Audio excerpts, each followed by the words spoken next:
কেউ মাঠের মাঝখান দিয়ে চলাচল করবেন না। দক্ষিণ পাশে ছেলেরা বেঞ্চের মধ্যে বসে আছে, তারা একটু পিছিয়ে যায়।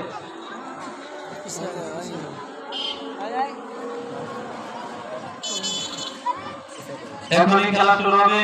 বাঁশি ফুৎকার দেওয়ার সাথে সাথে আপনারা আপনাদের গন্তব্যে গিয়ে বেলুন হাতে নিয়ে বেলুন ফোলাবেন এবং এখানে চলে আসবেন। আবার সবাই সামনের দিকে তাকান, সবাই সামনের দিকে তাকান।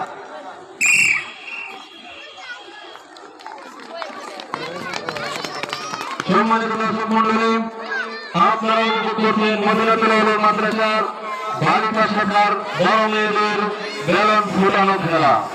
এই বেলুন ফুটানো খেলা আপনারা এখন উপভোগ করছেন। আমরা দেখতে পাচ্ছি মেয়েরা অনেক সুন্দর করে বেলুন ফোলাচ্ছে এবং তারা ফুটকার দিচ্ছে যে আগে বেলুন ফুটিয়ে এখানে আসতে পারলে সেই বিজয় বলে গণ্য করা হবে। সেই বিজয় হবে ইনশাআল্লাহ। আপনারা এখন উপভোগ করছেন মদিনাতুল উলুম মাদ্রাসার বালিকা শাখার মেয়েদের বেলুন ফুটানো খেলা। দম নাই একটা। সম্মানিত দর্শক মণ্ডলী, আমরা দেখতে পাচ্ছি আমাদের মাঝখানে যে সব থেকে আগে বেলুন ফুটিয়ে আমাদের মাঝখানে এসে উপস্থিত হয়েছেন। বেলুন ফুটেছে চলে গেছে কাটা দিয়ে।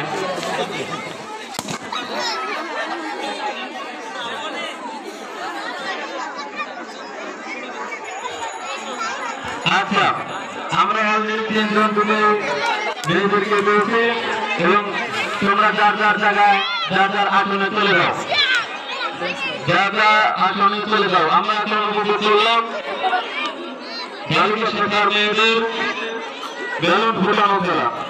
এই বেলুন ফুটানো হবে, যারা বিজয়ী হবে তাদের নাম ঘোষণা করা হচ্ছে।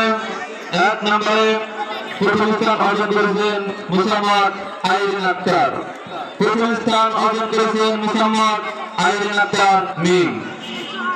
দ্বিতীয় স্থান অর্জন করেছেন মুসাম্মদ মারিয়া বিনতে মানিক। তৃতীয় স্থান অর্জন করেছেন মুসাম্মদ সুমি আক্তার। তৃতীয় স্থান অর্জন করেছেন মুসাম্মদ সুমি আক্তার।